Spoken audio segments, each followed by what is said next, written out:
Hello, friends, and welcome. On this Valentine's Day, dive into the deeper side of love with tales that prove the heart's desires can sometimes lead us down chilling paths.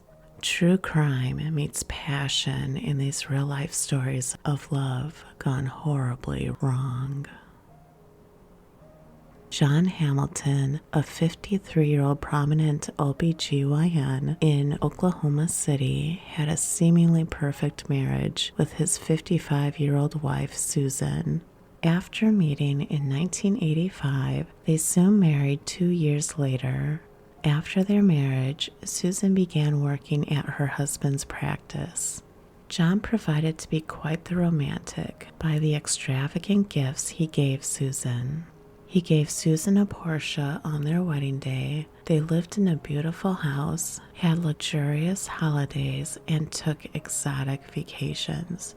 Even after 14 years of marriage, friends and family say they were inseparable and very much in love. Then came Valentine's Day 2001. John ordered an expensive arrangement of red orchids for Susan, but he never got the chance to give them to her. He came home between surgeries that morning to pick up his date book and was horrified to see Susan lying on the bathroom floor in a puddle of blood. She had been bludgeoned to death by a blunt object that was never recovered and strangled with 2 of his ties. Her head had been smashed so badly that parts of her brain were exposed, and her face was unrecognizable. John started CPR and called 911. When rescuers arrived, they found him hysterical and covered in his wife's blood while still performing CPR. He told them he had been frantically trying to save her life. The distraught doctor managed to give police an account of his movements that morning. He said he performed his surgery around 7 a.m., then came home to exchange Valentine's cards with Susan. Around 8:50 a.m., he said he was paged because he was late for another procedure. After the second surgery, he returned home to pick up his date book and found his wife. John was then ushered away as police contemplated who might have committed such a brutal attack. Due to Dr. Hamilton's additional role as an abortion doctor, both he and his wife have been singled out by a violent anti-abortion group known as the Army of God. The protesters had at one point attempted to set fire to Dr. Hamilton's clinic, and Susan had been in a public confrontation with them in the parking lot. They had even protested outside the Hamiltons' home. Neighbors reported seeing strange footprints in their yards in the weeks leading to Susan's death. Responding to the 911 call, police noticed that the back sliding glass door was open, although it was freezing cold outside. An important clue came up in the card Susan had written to her husband, which had a handwritten note reading, "I bought my card 2 weeks ago, so I guess maybe they don't seem as appropriate now. But I do love you. Have a good day, Susan." The note made police question whether the Hamiltons' marriage was as happy as it had seemed and began to regard John as a suspect. There were no signs of forced entry in the house, and nothing was missing, making it unlikely Susan was killed by a burglar. Another clue that the marriage may have begun to sour was when Susan found John made phone calls to an exotic dancer. There were dozens of calls to this woman on his cell phone. Friends of Susan said she accused him of an affair and thought about asking for a divorce. John explained that the young woman was one of his patients who was having a mental breakdown and threatened suicide. He was attempting to console her in the calls. Susan apparently bought this explanation, but their relationship was still cold. Police later interviewed the dancer, and she denied having an affair with Dr. Hamilton. Police suspected Dr. Hamilton and arrested him within 2 hours. However, almost everyone who knows him, colleagues, friends, and family, described him as a mild-mannered person who couldn't possibly be capable of such an act. Not even Susan's children accepted this explanation. At trial, the good doctor had many supporters. The community refused to believe Dr. Hamilton was capable of such a crime. At trial, it came down to blood evidence. Dr. Hamilton was observed by paramedics covered in his wife's blood. However, despite his claim of performing CPR on Susan, there was a lack of blood on his mouth and face. Not a trace of blood on his face was impossible given the severity of Susan's injuries to her head and face. Paramedics also observed him performing chest compressions incorrectly. For a doctor, they found this incredibly strange. Blood was also found on the steering wheel of Dr. Hamilton's car. He claimed to have moved it for first responders before they arrived at the house, but this created doubt throughout the courtroom. Lastly, the defense brought in a crime scene investigator, Tom Bevel, as an expert witness. They had him testify on the blood evidence, an area he specialized in. Tom claimed the blood found on Dr. Hamilton was indeed consistent with his story of trying to save his wife. However, Tom noticed something the authorities and the prosecutor's expert did not. Tom found blood inside the right sleeve of Dr. Hamilton's shirt sleeve. The defense attorney asked Tom if there was anything the prosecution missed that was important to the case and for the jury to know. Tom couldn't keep to himself the conclusions he had drawn from the crime scene. He said the blood found inside Dr. Hamilton's shirt was consistent with John beating his wife to death with a blunt object. The courtroom fell silent. A defense witness testified against his own client, very well condemning him to prison. Later, Tom claimed he had to tell the truth, despite the fact it hurt John, who hired him to keep him out of prison. Ultimately, you take an oath to tell the truth, and that overrides any allegiance I may have to my client. With Tom's testimony, it took the jury only 2 hours to find John guilty of first-degree murder. He was sentenced to life in prison. He remains behind bars at the R.B. Dick Connor Correctional Center in Homan, Oklahoma.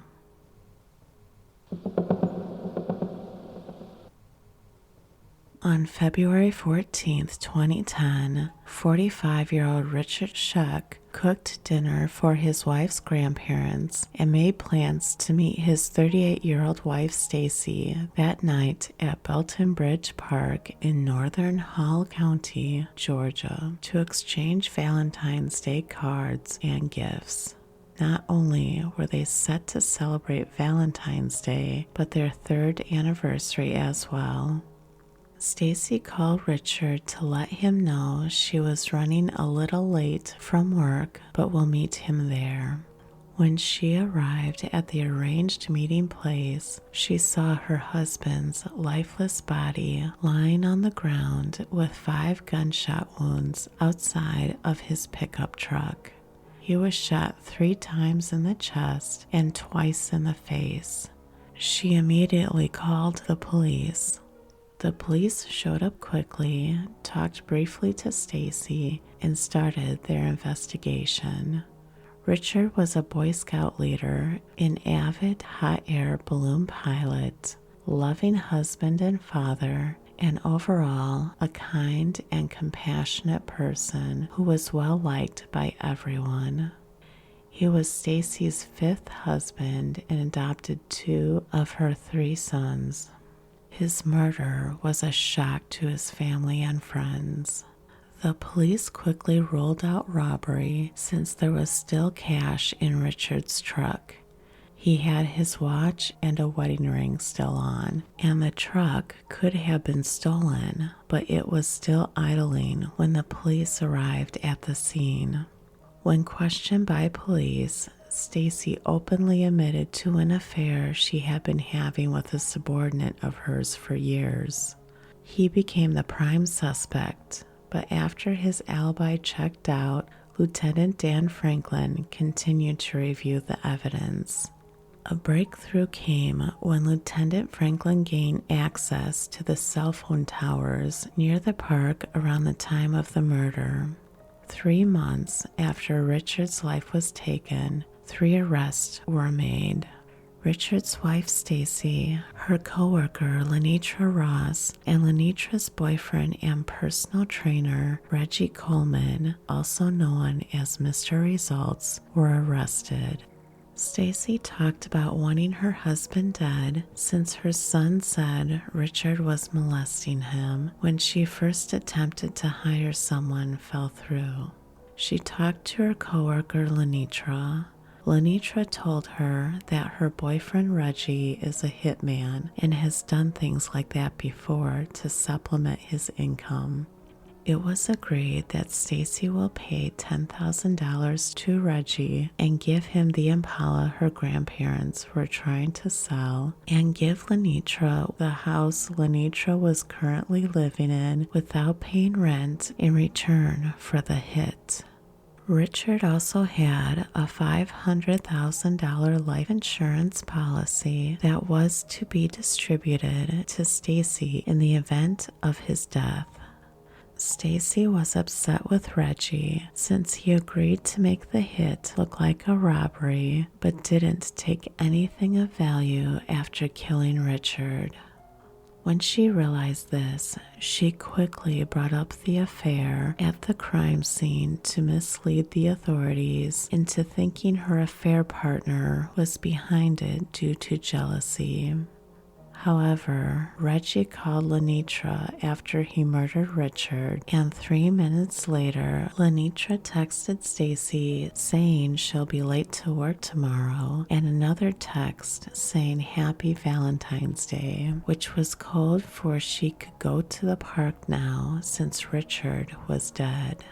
Reggie's trial was first, where he pleaded guilty and received a sentence of life in prison without the possibility of parole. Lenitra's trial was next, but she had maintained her innocence and ignorance since the time police first had questioned her. In exchange to not have the death penalty as an option during her upcoming trial, Stacey became the state's witness in Latrina's trial. As a result, Latrina was sentenced to life in prison without the possibility of parole for her role in connecting Reggie and Stacey for Richard's murder. Finally, at Stacey's trial, her son said that Richard never molested him and they had a good relationship. She admitted that she didn't want to lose custody of her sons if they got divorced. On December 5, 2012, Stacey confessed to murdering with intent and was also sentenced to life in prison without the possibility of parole. In June 2013, Richard's family and friends held a large celebration in his memory for what would have been his 50th birthday. They shared memories and told stories. Richard's sister, Carol Fillingham, said, "It will never be behind us. We're trying to get a little closure to it. This is my closure, getting everyone to know that he's not been forgotten."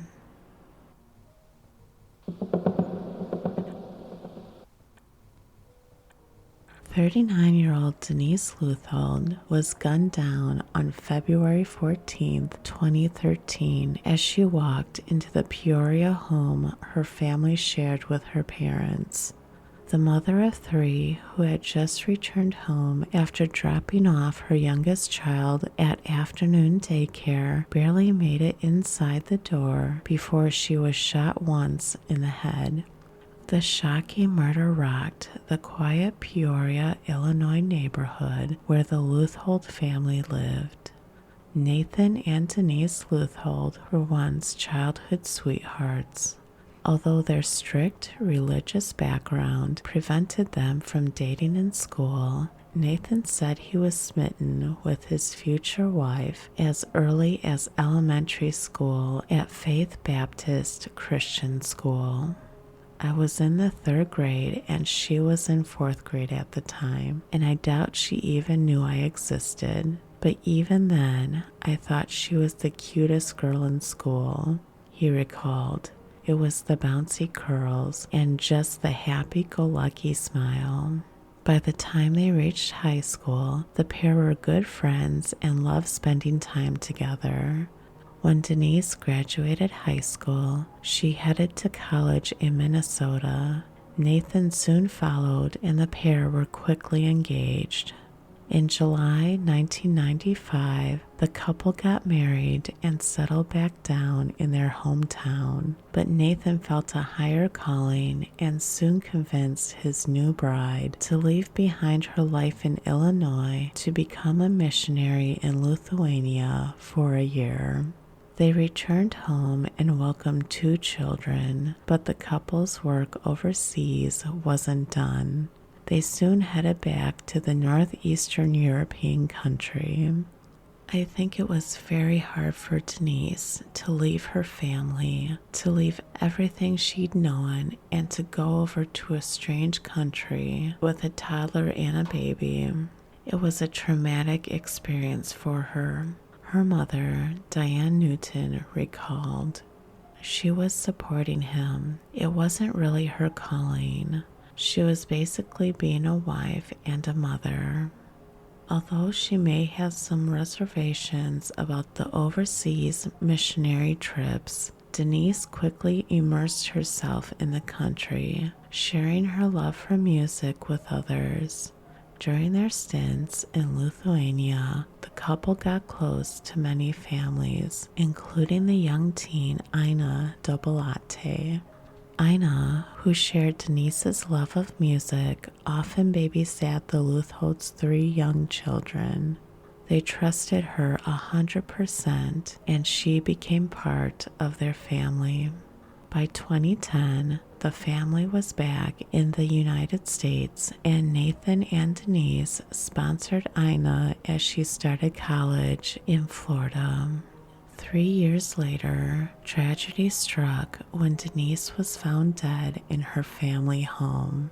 Nathan told police he arrived home that afternoon with the couple's youngest daughter in tow and found the garage door open with no car inside. After spotting broken glass near an exterior door, he took his daughter to the neighbor's house across the street and called 911. "We've got a break-in," he calmly told a 911 dispatcher. Investigators quickly arrived on the scene and made the grim discovery inside. Denise had been shot once in the head with a .40 caliber handgun. Everything stopped. I'm looking at my 4-year-old daughter, who is the image of her mother, curly hair and bouncy step, and I just kept looking at my daughter, and I wanted to hug her, and I wanted to just let out all the pain that was associated with knowing. Nathan said of the moment he learned his wife of 17 years was dead.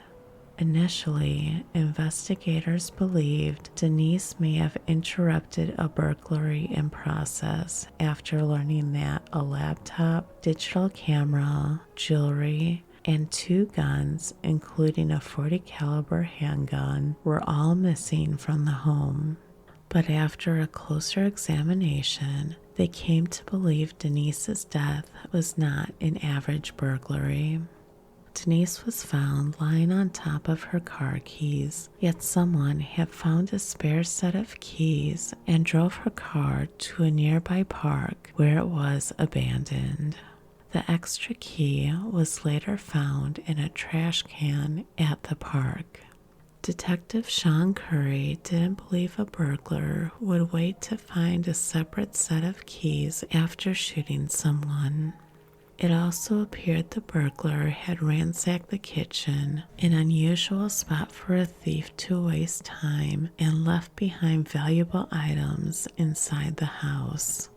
I work at a store that sold high-def TVs, and we had a lot of small ones they could have just picked up, taken away, electronics, and Blu-ray players. Diane said, "None of those things were touched, and I only had probably 3 rings that were of any value, but those rings were taken." Why would a burglar know that those were the only 3 that were valuable? Nathan told detectives his .40 caliber Glock had been locked away in a box. Detectives believed it could have been the murder weapon, but both the weapon and the box were missing. A burglar is not going to take a busted lockbox with them, Detective Curry said. The detective's suspicions only grew after learning about the unusual relationship between Nathan and Ina.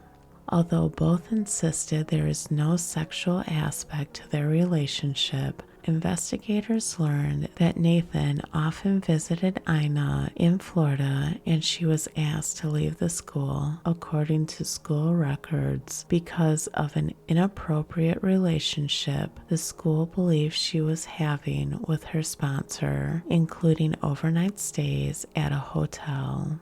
The day Denise was killed, Nathan told detectives he had gone to a local spa to get a gift card for his wife for Valentine's Day, but investigators learned he was more frequently seen at the spa with Ina. According to the spa's owner, he drove and paid for Ina's waxing appointments. When investigators asked Ina about the appointments, Detective Curry said she would glare and refuse to answer. There is also a question about Nathan's activities the day his wife was killed. According to detectives, there was more than an hour gap when his actions were unaccounted for. Between 11:30 a.m. when he was at the local Starbucks and 12:45 p.m. when he showed back up at the same store. Then there was Ina's bizarre reaction to the news that Nathan's house has been robbed the day of the murder. "Interesting," she wrote, followed by a smiley face emoji. At the time of the murder, Ina had been attending a Christian college in Chicago, about 160 miles away. But perhaps even more damaging were Denise's own words in a note she had written and tucked in her day planner. "I have tried to please you for 17 years and never succeeded. I've never been good enough, never done enough. I know you want me dead. I'm not stupid," she wrote, according to court records, later saying she believed her husband was trying to humiliate her by running around with a 20-year-old. 3 weeks after the murder, Nathan was arrested for his wife's murder. At his 2014 trial, Peoria County State's Attorney Jerry Brady argued that Nathan drove his car to a nearby park, walked to the family's house, waited for his wife to return home, shot her in the head, then drove her car back to the park, abandoning it there, and returning to Starbucks in his own vehicle. They also called one of Nathan's fellow inmates, who testified that Nathan told him that he had killed his wife for a chilling reason. That was his Valentine's Day present to Ina, and that is despicable, Attorney Brady said. Nathan had refuted that claim and insisted he never hurt his wife.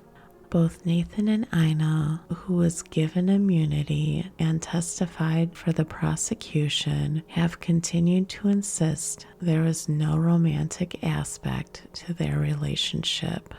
For a jury, however, the evidence against Nathan was overwhelming. They convicted him in just 90 minutes of first-degree murder.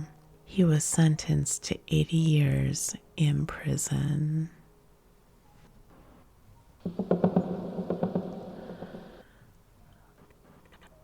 On the same day that Denise was murdered, February 14th, 2013, another famous murder took place. The 29-year-old model Riva Steenkamp had been dating 26-year-old South African Olympic runner Oscar Pistorius for 3 months when she was shot and killed. Oscar received worldwide attention when he competed in the 2012 Summer Olympics and made history as the first amputee runner. He was given the nickname Blade Runner after his carbon fiber prosthetic blades. In the early hours of that fateful morning, Oscar woke up to find Riva was no longer in bed with him. Oscar heard noise coming from the bathroom and believed an intruder broke into his home. He was unaware Riva was in the bathroom before he shot through the door 4 times and killed her. A long and public trial ensued, with Oscar receiving a 5-year sentence for culpable homicide in 2014. In 2016, the conviction was overturned by the Supreme Court on appeal. His sentence was extended by an additional 6 years. That same year, Oscar gave his only television interview to Mr. William Thomas. "I did take Riva's life, and I have to live with that," Oscar said. "I can smell the blood. I can feel the warmness of it on my hands. And to know that it's your fault, that's what you've done."